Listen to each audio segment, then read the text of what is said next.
welcome and hello, good morning, good afternoon, and good evening, wherever you are on your screen right now, together with our Analyst Relation Rockstar. Analyst Relation Rockstars is not the first time we have a very exclusive panel as our guests, and we are honored that we can continue the earlier conversations about great analyst relations.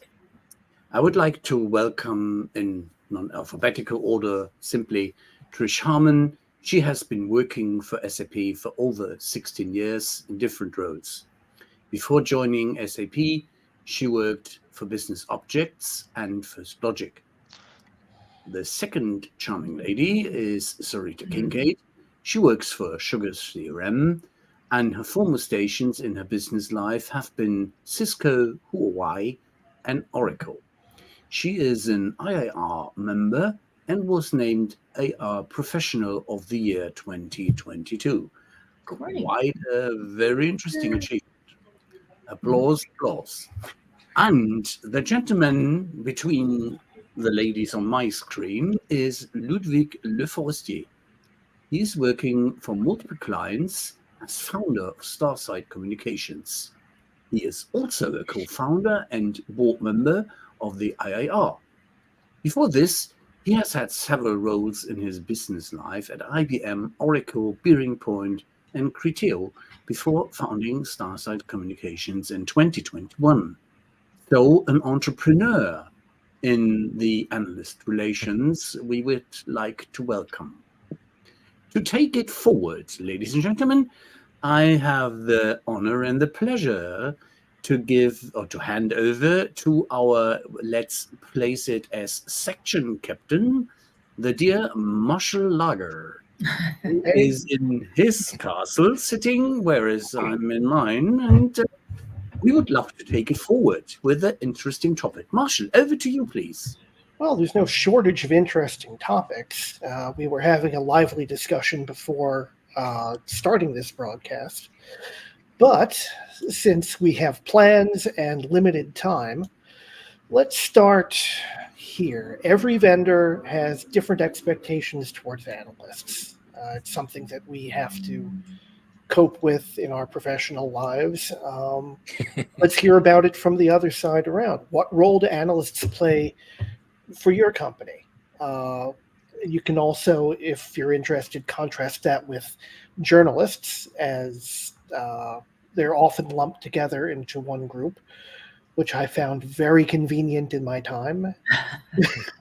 Or influencers. Or influencers, bringing us back to the pre-show conversation. I don't know, Ludovic, do you want to start?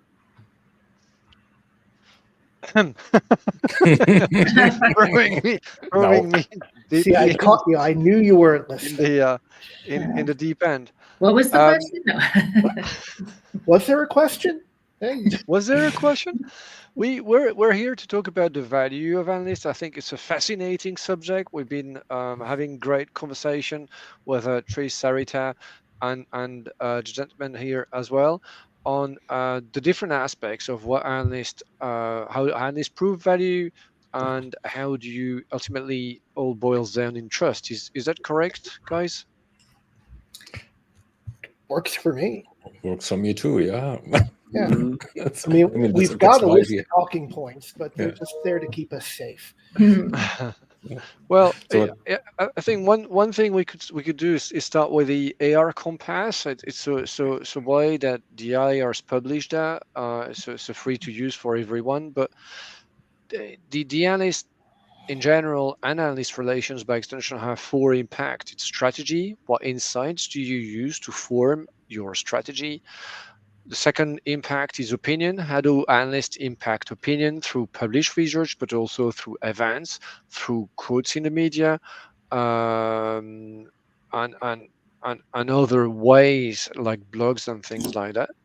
The third impact is sales. A lot of people focus just on the impact, the direct influence analysts have on deals.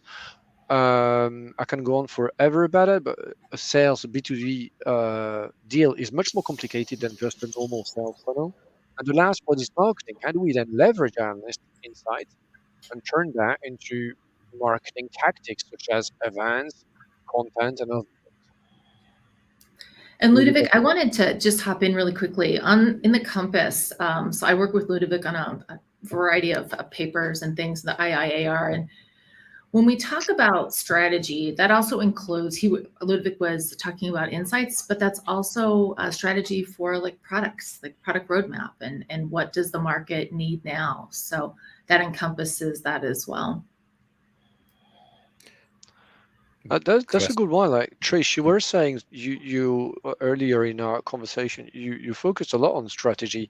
How do you, as an AR professional, leverage analysts for that? Well, I think it's multiple things. Of course, it's a lot of times the published research that comes out from from firms, whether it's market sizing or just general market trends. I think it's helpful to kind of build a business case to have that type of research when you're doing. But I also think it's important to get that outside in perspective when you're determining your strategy, is really bringing in those insights. And while it's helpful to have feedback from customers and employees, it's also really important to speak with analysts, I think, because they can kind of act as more or less a clearinghouse, I would say, because they're speaking to so many different people, and they're also speaking to a lot of our customers at different points in their life cycle too, I think, or their customer journey, whether it's in the buy period or the implementation or even the discovery phase. So I think it's important to get that well-rounded view that we are able to bring in to our analysts. And some, we'll find some companies, some people, some parts of the organization may be more or less receptive to that information, depending on, again, where they're at and their experiences. But I think overall, it's just good practice to loop that feedback into your business strategy. One of the things that we were talking about prior to coming into this webinar was around what Forrester calls the earn side.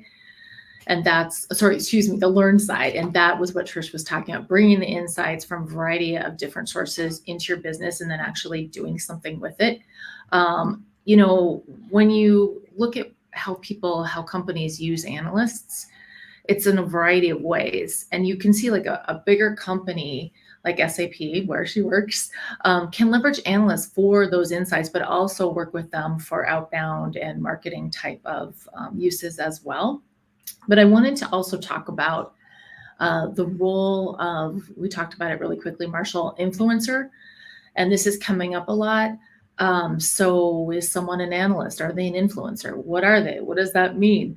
Since the early teens, I guess, like 2010, 2011, you saw a big change in media where a lot of editors were getting laid off, publications and trade pubs were downsizing. And a lot of the really smart editors became analysts and really successful analysts. But when they did that, they brought great writing skills with them. Great ways of communicating out to the market as well. And so that skill is now really a large part of what a lot of analysts bring. When you're looking at influencers and analysts and what is that, part of that depends on, what are their mediums? Are they publishing in Forbes? Are they in ZDNet? Are they doing, a lot of webinars? Are they writing? Are they doing research? So it's a lot of things that analysts do these days, and it's an exciting time. But what in general are the outcomes that you're looking for or that you are after? So it depends on, so this all comes down to, Ludovic and I talk about this all the time, the business goal, really. And Trish was talking about this earlier too. It depends on where the AR program sits in your business. Are you reporting into marketing? Are you in a big company or a small company? Right? Where do you report into? Product management, strategy. So how you work with analysts, and to what extent, I would say, depends on where you sit and what the business goals are in your company. I also think it even depends too on, Sarita, we work with, this is not we're not one people bands, I guess. And, it depends, I think, oftentimes on where your stakeholders sit too, right? To your point, not only where we sit as AR professionals, but where the people we work with sit, because they have different goals, right? The product people oftentimes have different product managers have different goals than the product marketers. So again, I think sometimes it depends on who you engage with inside your own organization, regardless of the size. Yeah, absolutely. May I? No. Okay, This then is I not your will show. do it. The very interesting aspect from my personal experience, what I honored and respected very much is that the analyst relation people gave us the access to their inner circle, and never ever low level, but always high off the top and with insights covered. And this we do respect, honor, and wholeheartedly embrace. So C-level contact and having the analyst relations positioned in the as near as possible to the CEO or the people which drive the strategy is for us as analysts, from my perspective, very, very valuable. So there I would like to have the sources for you to work and be agile for your audience. Coming a bit back to what Trish just said, it depends on who you interact with. In how far do you see these interactions between you as AR professionals and the various stakeholders within the company you work in change over time? Yeah. I think what I also think a good AR no. person can direct you to the right people too, right? So I think that's kind of our job as, our job is to really know, like, Thomas, what your interest is and where your goals are. So I can make sure you're have the right types of conversations with the right types of people. So I think that's why it's really important to partner with the AR team to make sure, you're having the conversations that are valuable for you. And then on return, our company's people are having valuable conversations for them. So I think that's, I'll always say, always work with AR, never bypass them, because, we can, help make your lives easier. Oh, we got some endorsement for Ralph. Ooh.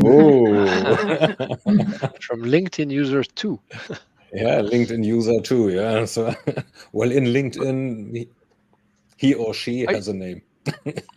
I think what Trish is and Sarita is saying is really, really important, right? That AR works across a wide variety of stakeholders, from investor relations to product. Trish mentioned product earlier, product marketing, C-level, and all that. And then you have different uses for, or different needs from all those stakeholders. But the question from me when I pitch, we always pitch analysts to our stakeholder or clients. And how do you guys want to be pitched? How do you guys want us in AR to express the value that you bring to the business? That's a good question. I was not expecting to have to answer anything today. I've got one too. You may start. Shit, that's what I get for opening my mouth. I personally like to be looked at as just kind of an expert in the field, an outside opinion that can't be ignored, but people ignore me anyway. How else should I put it? We've been called influencers before, and to some extent, I guess that is true. But really, are we about creating opinion outside the company, or are we about trying to guide your strategy and product development within? There are different kinds of analysts doing different kinds of things. So I guess I could return that question right back at you. What are the different expectations you have toward different types of analysts and different size organizations? I wonder about that as I deal with companies from large to small. And well, I being an insecure type, always want to know what people are thinking of me. I have a couple thoughts. So, when you think about analysts, I mean, people can put them on a lot of different types of buckets. But those that are analysts that are very client focused and user focused. So they're focused on like kind of the buy side, as it were, recommending vendors, shortlisting, talking to buyers, doing comparative landscape type of research. There's evangelists, just folks that help you bring things to market, who will espouse your positives to the market, who speak with the media a lot. And then there's also analysts that help with your product and your strategy, right? And the insights. And we kind of talked about that earlier. Forrester kind of rolls it up that way. I talk about Forrester a lot just because when I got started in my AR career, that was alongside the Forrester AR Council, and I learned a lot. And now I'm along with the IIAR and learned a lot from peers there as well. But I think those kind of three categories are helpful. I'm sure there's more. And then in terms of like what we expect from you guys as analysts, as we help bring you to our company, to our executives, is we just expect some transparency, trust that you hold an NDA with us, verbal or written, and that you bring something to the business. There, believe it or not, are some analysts that just want to hear everything you have to say, but don't have an opinion. It's great to know, what are you hearing? How do you think this applies to us? And what should we watch out for? So having an opinion is really important, and it obviously sets you apart. Oh, I see ya. I love what you're saying there, Sweet. I also think it's important to be honest and straightforward with your clients as well. It's not helpful if you see something that's not going well and you don't point that out, or you hear something from a customer that would be beneficial for us to learn from. So I think it's not that most of your vendor clients would want, of course we love to hear the good things, everybody does, but the things that help you grow, in life are the hard things, right? The things that we may not hear, because a lot of times, customers will speak to outside sources when they're not happy. I think that's just a proven fact, right? They don't call up an analyst and say, everything's going great. It's, we couldn't be better. Like they're typically bringing in third parties when things aren't going well. So I think that's an important thing to, and of course there are exceptions to the rule, of course, but I think it's important to remember that, we want to hear the good and the bad. And because again, that's what helps us do better and get better, is we don't always have that feedback. Yes. Yeah, on our side, we do like to try and be that outside voice, saying, if the emperor really has no clothes, we're the kid who's going to say that. Yeah. It's one of my favorite things to do. Very well said, Marshall. Yeah. And I would like to be seen as an honest, trustworthy voice. We gain and keep our reputation by being sometimes, unfortunately, the messenger of not so pleasant observations. And we appreciate not getting shot. And we appreciate, on the other side, that we try our very best in a very honest and decent way, that we do deliver in a fair observation, not biased, what we collect from different sources, different sizes of organizations, and different kind of users. I think that's really important, because if you aren't able to tell a vendor what's not working, but you still work with them and you still go to market with them, it's almost pay for play. And a lot of, the whole analyst gig gets a lot of knock from a lot of vendors. A lot of executives at big companies are like, well, we just have to pay, we have to pay the X tax, or the, there's just pay for play. And, so having an opinion, sharing it, being honest, being constructive really helps take that stigma away as well. Yeah, 100%. I blogged about this week, and I called the analyst an insurance policy against bad things happening to you, things you hadn't foreseen, things that you don't know, things you missed in the market. And I have personal examples of execs who decided to ignore analysts, and that didn't go down well for them. Yeah, there is a problem that some people see critique or criticism as hostility. Yeah. And that is the furthest thing from what a good analyst has in mind. We want to tell you the truth, and sometimes the truth is a little painful, but we're doing it in the idea of trying to help the business, not to shit on it. Yeah. Recently, Ein Bremer put a comment in Twitter, or the system formerly known as Twitter.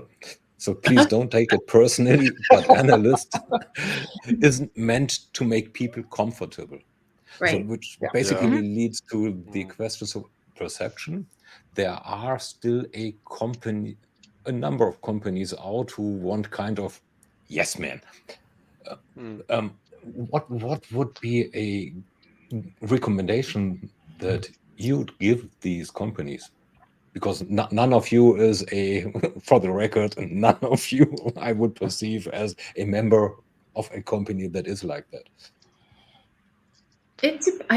Okay, so I think I speak for all three of us. We would give them good advice, like, don't go chase a yes man to bring your message to market.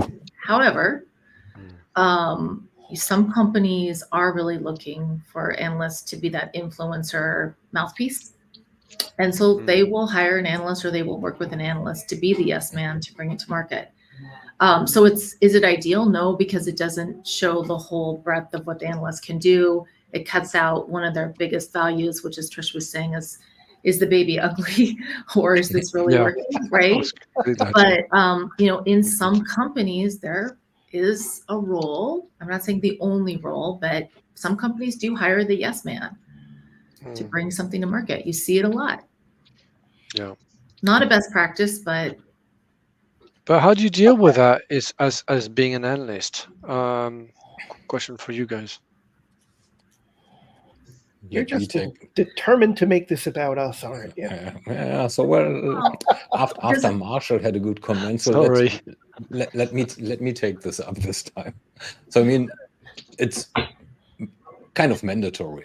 Sometimes you are expressing opinion about company publicly, very publicly. So how do you do that ideally in a way that where the good stuff is mentioned and the bad stuff basically is omitted? So I mean, because you don't want to be backstabbing as well, right? So there's a lot of reading between the lines involved and necessary. So this is one. And from our perspective, how we look at things, so there are low touch interactions. And on the other hand, there are high touch interactions. The low touch is talking about it, with the things that apply that I said before. High touch is exactly what Sarita said before. So this is when company has developed enough trust into us to allow us influencing their strategy, their roadmaps. So getting deep into the product. And of course, this is what we want. The other things are what needs to be done to get there. My opinion. I had a comment. I'm sorry. Go ahead, Ralph. We would like to be honored, respected, trusted advisors. And we would love to act as those in all our honesty and with all our knowledge about the different territories, the different experience sectors, and our age, because we are not in the 20s any longer. Yeah. I had a comment for Ludovic, and that is, I would imagine being an analyst, if you don't want to be a company mouthpiece or a yes man, change your business model. Because some people who call themselves analysts, that's their business model. They sell those types of activities, those types of engagements. Yeah. The French do have a nice word for this. We are not operating as claqueurs. Yeah. Or in German, we have another observation. when the Shah ages ago was still in order, and he organized students which were paid. Those were called the Jubelperser. They were high this is not our territory. That's But I think sometimes it's difficult, right? Because the analyst business model can be one-sided towards vendor revenues. Let's be honest with it. And then it takes some, I think the good analysts, and it's our role in AR to find the good ones, have opinion, are provocative. Yes. But there's a fine line as well. They're not gratuitous. They just don't, like in the old days, gratuitously attack vendors just for the sake of it.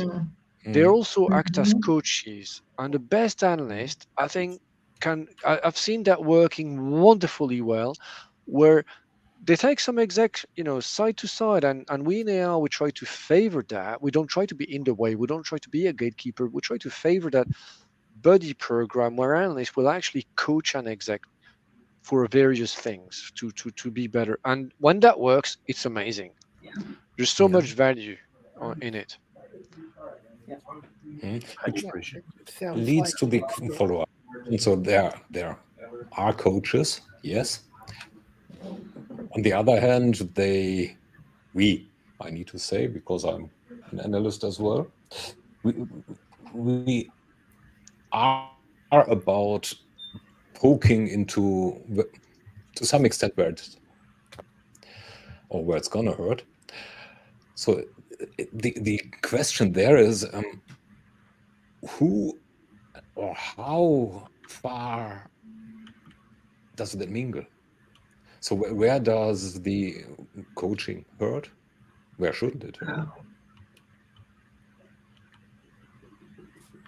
I guess you can't compromise your independence, right?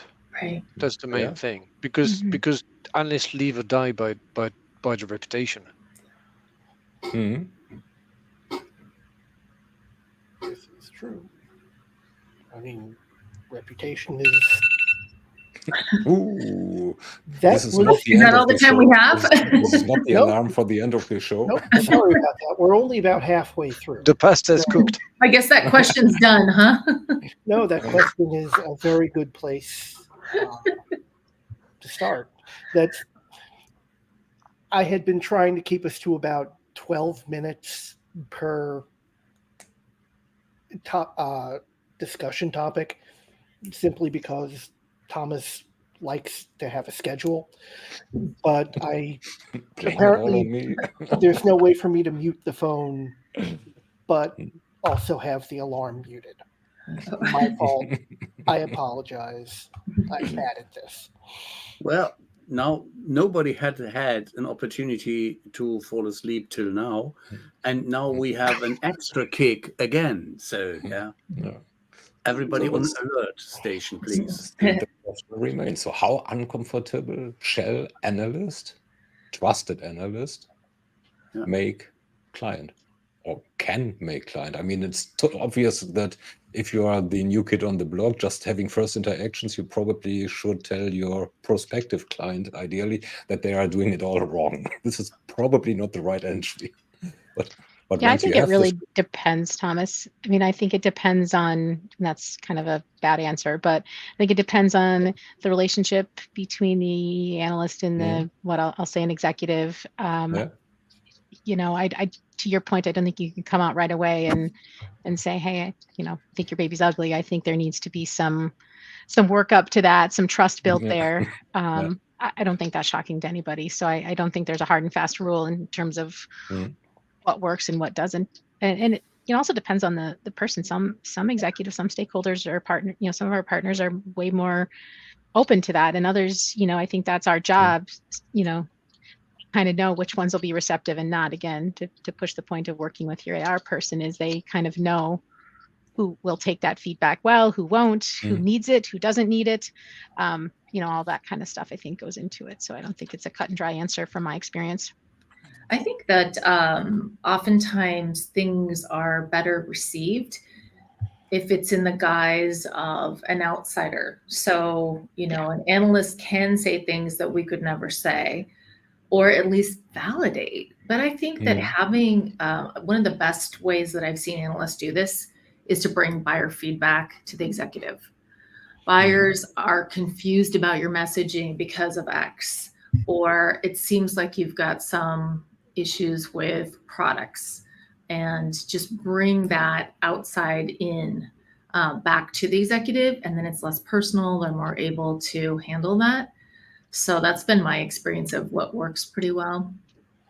And it's great. It's helpful, right? Everybody wants to know what the buyer's saying. So you're helping them and personally with their business, and then bringing this valuable insight to them. Yes, Trita, that makes me laugh because I feel like we do that on both sides as AR people, right? We are constantly telling our partner, our internal partners, okay, make sure you're sharing customer feedback and how the customers are using this to the analysts. And then on the flip side, we're also saying, hey, analysts, bring back your customer feedback and things you're hearing from your customers back to our executives. So it definitely, we're kind of definitely talking both sides of our mouth as AR pros, because we need that. It's just the customer is so important to everything we do. Right. Yeah. Good point.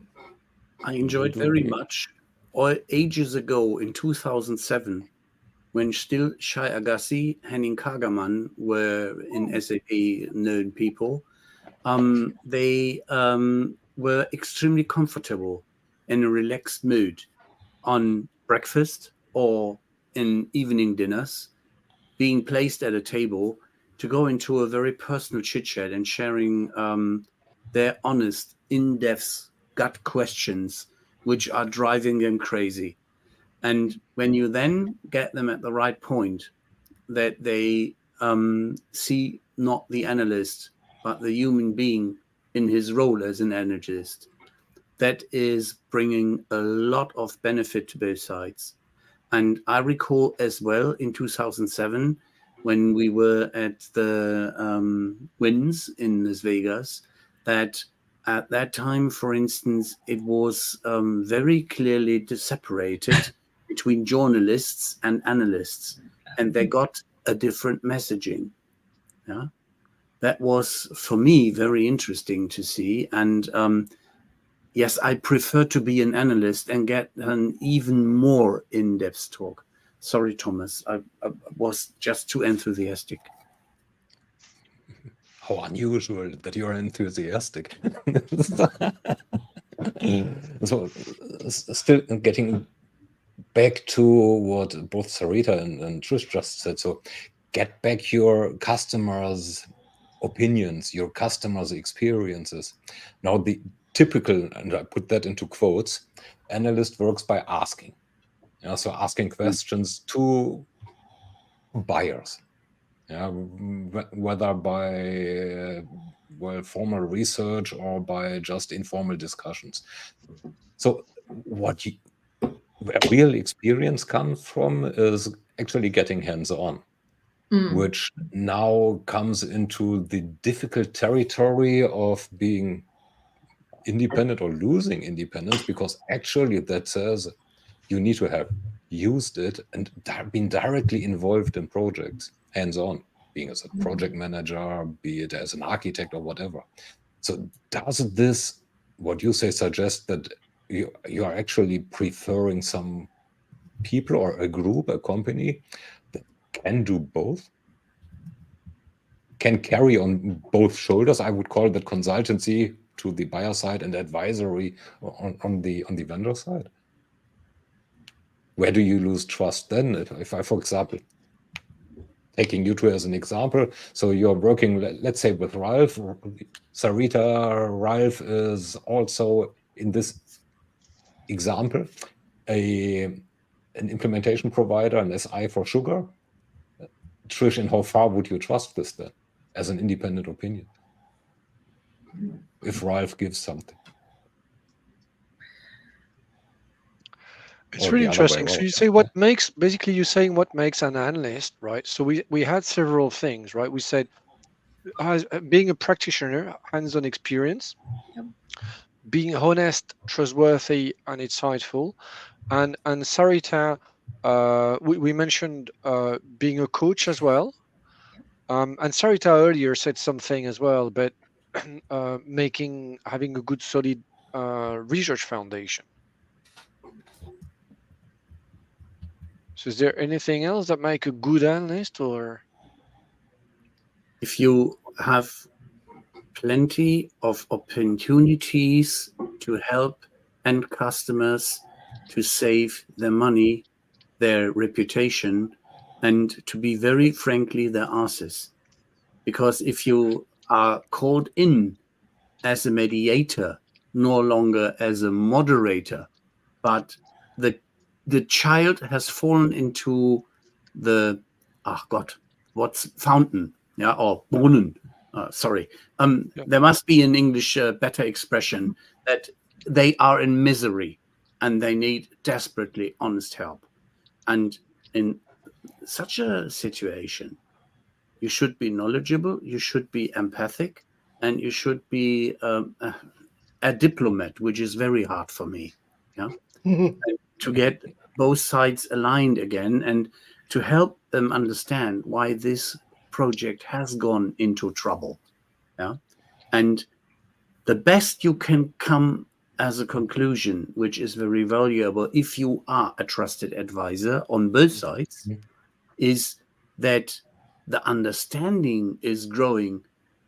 They don't have done everything wrong on my end, but we have done some mistakes.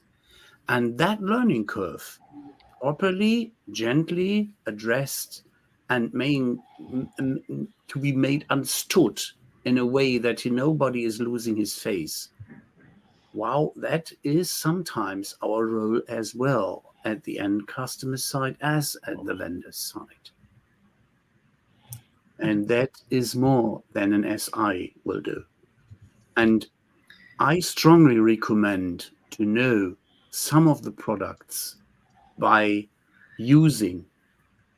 actually operating with them, not selling them, not implementing them, but know how to use them to be trusted by these people which are asking for your advice on both sides. I think that's really valuable. But if you look at many analyst firms, like the big three, let's just say, I couldn't imagine them having every analyst that covers your technology really, working with your technology and tearing it apart, using it. They see demos, they recommend it if they agree with your market fit and what you're bringing, to market, what your strategy is, features, all that. But I think that, Ralph, I think what you guys bring is, given the size of your business, you're able to do that. And that's very valuable. But a lot of analysts can't really know all that about the technology just because, they're in a firm where they have to do 1,000 things and they just can't go deep. But it's valuable that you've given us some, good advice, and hey, you need to look at this. This isn't going so well, or this is going very well. And you know about it because you've gotten deep into the technology, ours and our competitors. And it's very valuable. What we just don't see that across the board. Sometimes we are useful as an extra set of eyes. One of the things that I've done more than once and always felt a little, guilty about is when a particular vendor is coming to market with a product, obviously, some particular technology, and they want to say it's the first time ever. And I have to say, no, this looks an awful lot like what this one and the other one did 2 years ago. So we're an extra source of perspective.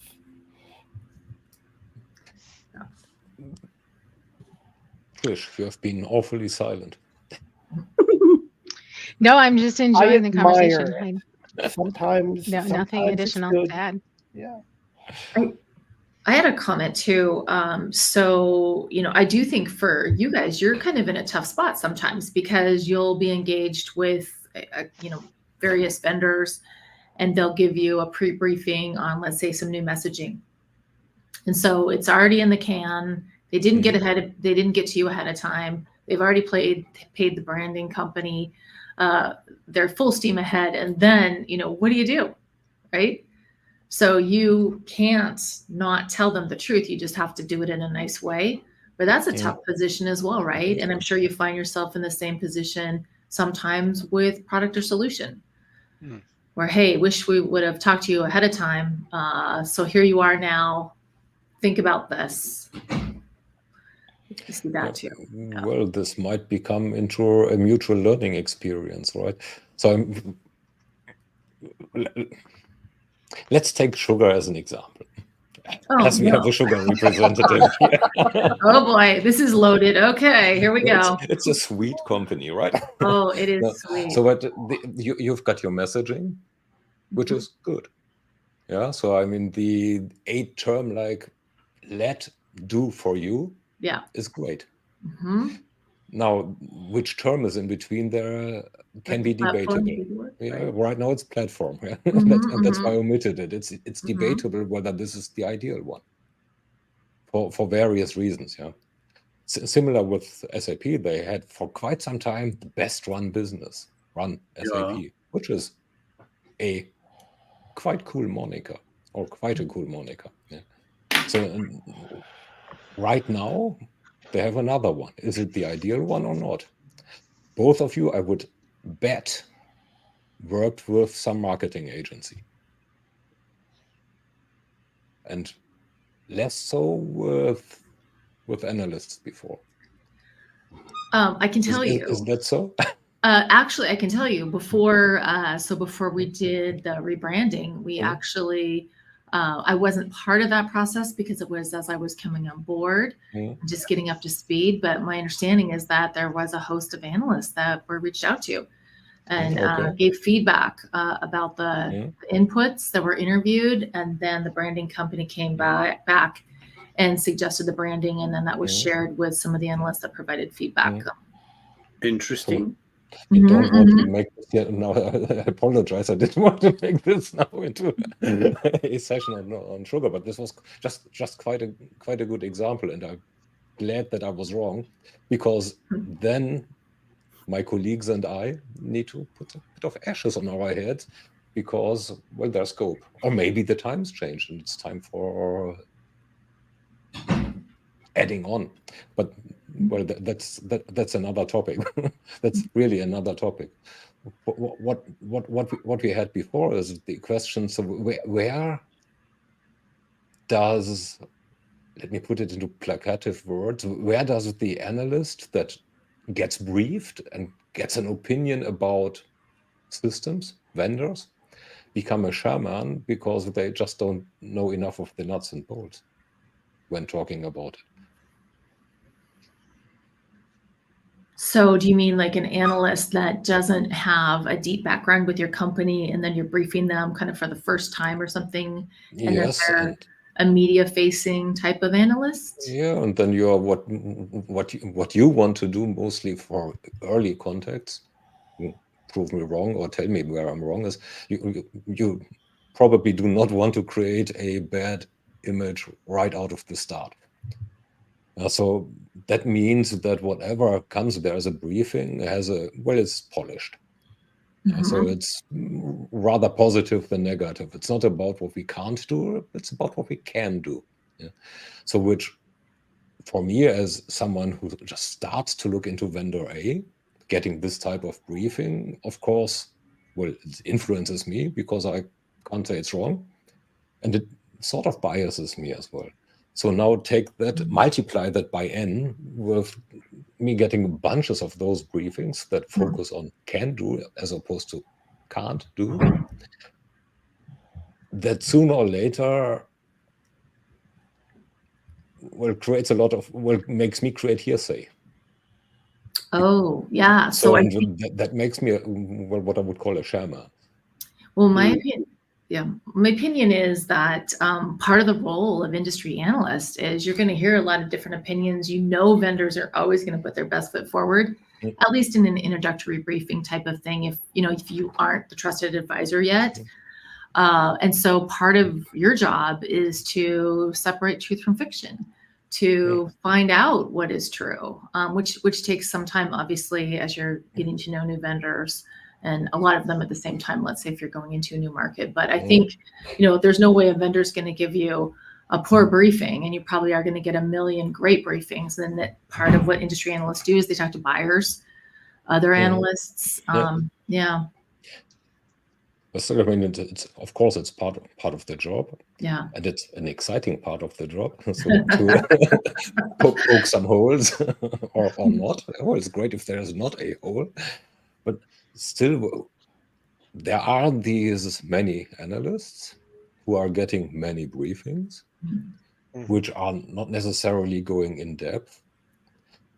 It's their job, our job, to poke those holes.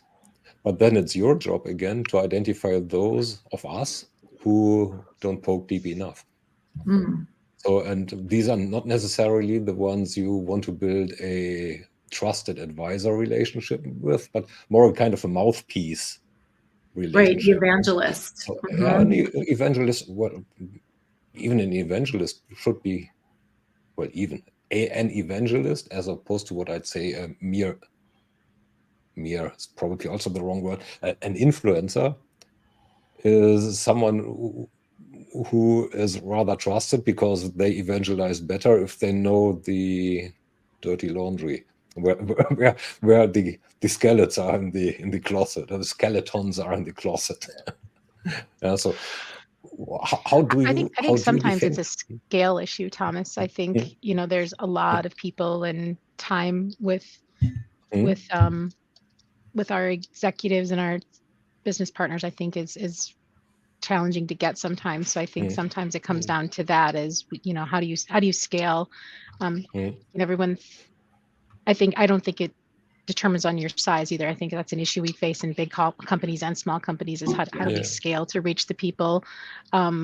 Because you also have to remember the people we deal with, I joke they have their own day jobs, right? Their primary job is not analyst relations, like my job is analyst relations. So, I think a lot of times it's that balancing act between making sure you get the right people, the right information, without, requesting too much of your stakeholders. So I think it's definitely a balancing act to figure out how you go deep. And so I think there are various ways each of us run our programs to do that, but it's definitely, something I think that makes us think hard about how we reach the right people in the right way, and still, allow our stakeholders a chance to breathe and get done what they need to get done. That makes me wonder how and to what extent do your relationships with analysts reflect back on you in the companies that you work for? I think it's critical. Do we? I would hope so. But does what we do occasionally make life uncomfortable for you as an AR professional? To what extent does what we do make what you do harder?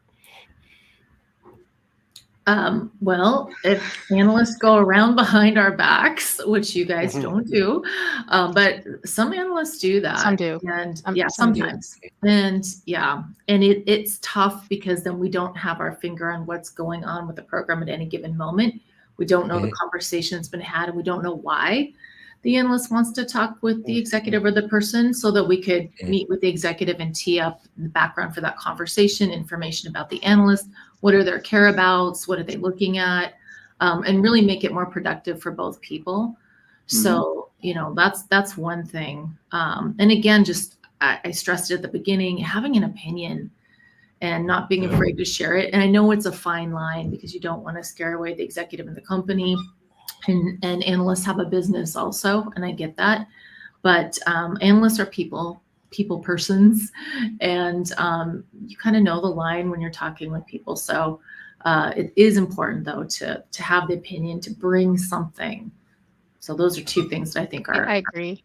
Yeah. I think for me, I'd add, it makes it hard when an analyst isn't transparent with me or with my stakeholders, and then goes out and publishes something. You're like, oh my gosh, we just talked with them 2 weeks ago, and they published this, or they had this, this message, or I heard back from somebody in a deal. That makes it really hard. Well, if I don't know about it, you know, we can't help you. So I think transparency, Marshall, makes our jobs a lot harder if we don't know, like you're, you know, or you feel like you're not getting what you need, you know, from us, and then you go complain to someone else. Like that's hard for me to make right if I don't know that stuff. So I appreciate transparency with the analyst I work with. Is just let me know. You know, that's how I can help you. I don't know, Ludwig, if you're, you know, what you find helpful or not helpful in the role. I think it's 2 points, right? On Sarita saying not going around our back. I think it's sometimes analysts see AR as a gatekeeper. Yeah. And for some reason, sometimes we have to, because if we have like hundreds of shamans, we can't all put them in front of the CEO, because otherwise the CEO will only be doing that the whole year. So we sort of need to prioritize, and we prioritize not by brand, not by this. We prioritize because we know our stakeholders and we know what they need, and we try to put the right analyst with the right person at the right time. And sometimes it's not the right person, it's not the right time, and it's not the right stakeholder. So that's one thing. I think very often what Sarita mentions is sales reps mis-selling as well. And I've seen that even a very large firm, starting with a G, where a client was sold a package which was clearly mis-sold. And then, of course, the sales rep took it off, and then we found ourselves with something where it's been mis-sold, and they won't admit it. So that's one thing. I think the role of AR then is to make sure that we align stakeholders and analysts with the right person at the right time, but also with the right outcome and the right expectations.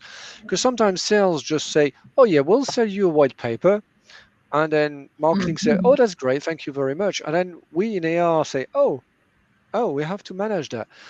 And if that's not what's happening, then if the expectations are not right, marketing might expect some things which feel unnatural to analysts. The analyst might just have a different opinion, because that's what analysts do. And then the analysts, sales reps go back, say, hey, analyst, write this. And the analyst say, well, no, I'll write this, but like that. And then that can be a problem. And I've had to rescue a number of consulting projects because AR was not involved. Yeah. And to Tri's point, I very much agree with what Tri said. I think an analyst needs to be able to submit a draft review. For me, that's a basic line. It's a difference between an analyst and another kind of influencer who is best referred to PR, the PR department, because they will be better than us dealing with it. And the other thing is to be able to defend research. I think that's what Trace alluded to. If I put an analyst in front of an exec, we assume that the analyst, sometimes they're very opinionated, sometimes they're brash and all that, but a lot of time they've done their homework and they know their stuff, mostly. Sometimes an analyst come up with a piece of research which might be not really well thought of.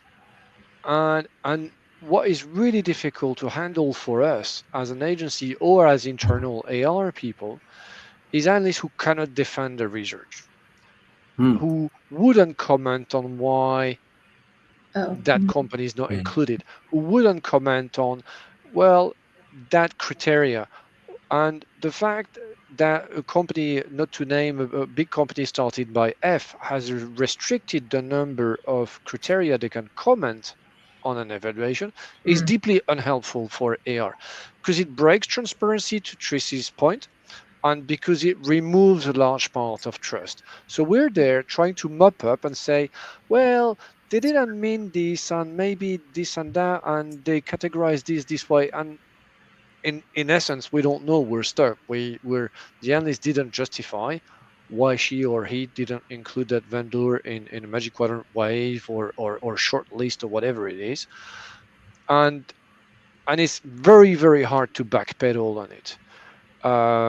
I've had to manage an AR relation, an AR for a client, and then they said, well, the analyst looking at that evaluation couldn't explain why they arrived at that conclusion, and they contradicted each other. Right. And then we canceled our contract with them. And it's extremely difficult for me to backpedal and say, well, they're not bad people. They were coming from another perspective. Let's try to work the relationship over time. But it's difficult. Once you break that trust, it's really hard. I think about trust too. The other thing I just wanted to add was just around NDAs, verbal or written. The ability to hold those as an analyst is so important. Now, I will say, and I should knock on computer, I have never had an analyst break an NDA ever. And that is lovely. And so I have incredible trust with the people that I work with. And that's important. Yeah. Well, keeping one's promise is important. It's a matter of ethics. Which leads right back to that topic. Sorry, Trish. No, I was agreeing that it's important. Marshall's comment about ethics is critical. Yeah, ethics is critical. So on both sides, not just the analyst side, the vendor side too. Yeah. Absolutely agreed. What is the ethics that you as AR pros are looking for? Well, transparency is one. We talked about that.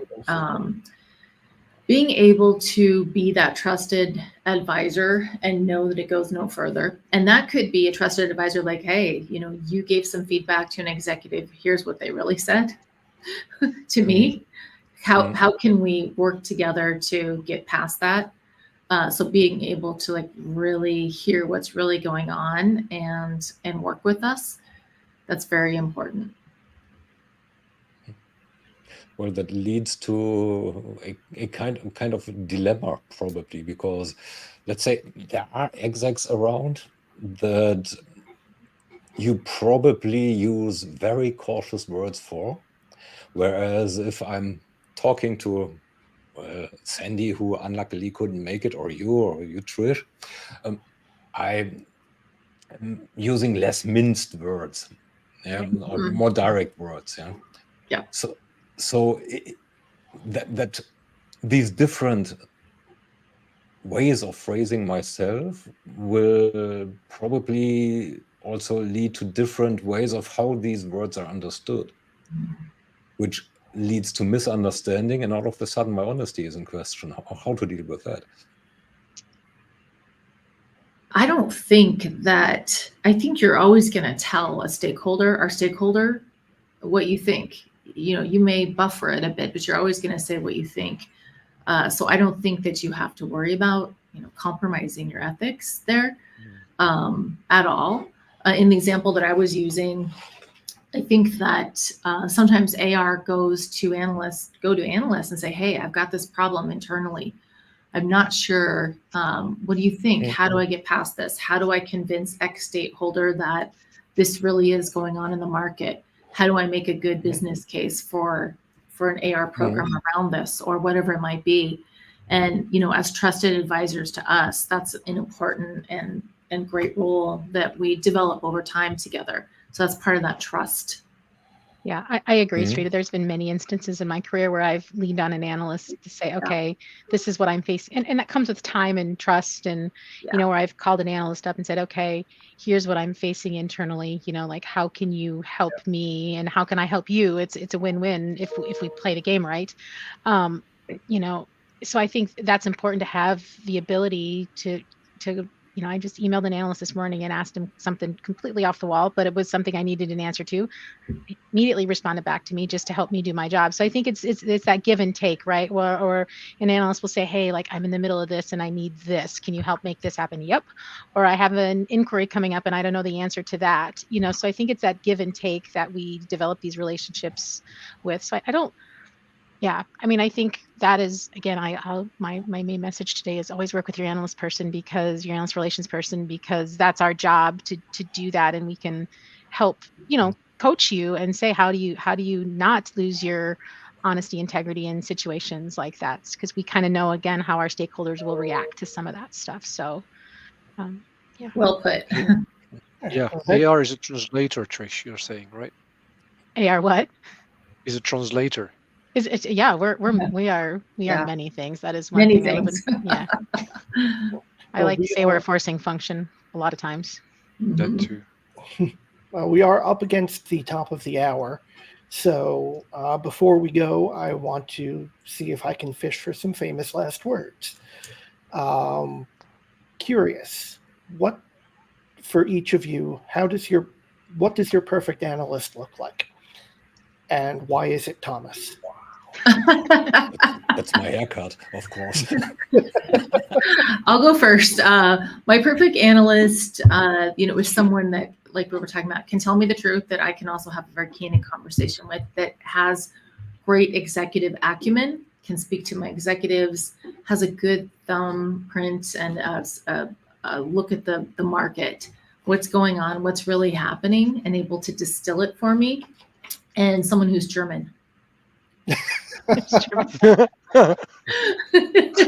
You said Thomas. Excellent. Those are great, Sarita. I agree with all those. I think my only two additions would be to all of those things you said. I like someone that can bring customer feedback, the buyer feedback in. That's really important for me, is to have that outside in. I look for analysts to talk about that. And then I just want to work with like good people, right? That's, I want to work with good, kind people. And throughout my career, internally and externally, I've been really lucky to work with decent people. But this is what we do. This is my passion. This is what I love, and I want to work with people that share that and are supportive. I like to use the phrase a lot of times: a rising tide floats all boats. So if I'm successful, I can make my analysts successful. So for me, it's about working with good humans, and I think many of the analysts out there are generally good humans. So that would be my two additions.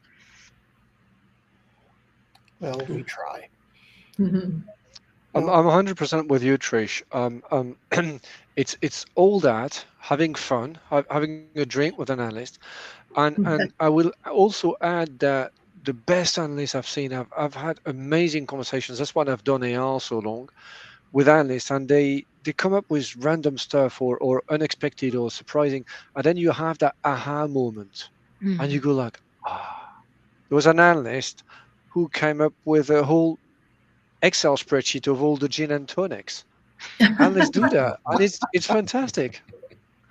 But not only. Well, that, I think, is as good a place to end as any. As usual, it's been a breezy hour. It has flown by, and here we are at the end. Trish, Sarita, Ludovic, thank you all very much again for your time and your insight and your friendship and your support over the years, because, we have needs as analysts too, and we would be nowhere without you. Thank you for having us. Yes, thank you. This has been fun. Thank you. It's been great, guys. Bye, everyone. Yeah. Goodbye. Bye, everyone. And tune in next week. Right, saying tune in next week. Next week we have Rich Green, formerly Sugar CRM, about is AI dystopy, or is it more on the positive side? Well, we'll find out. See you then. Bye. Thank you. Take care.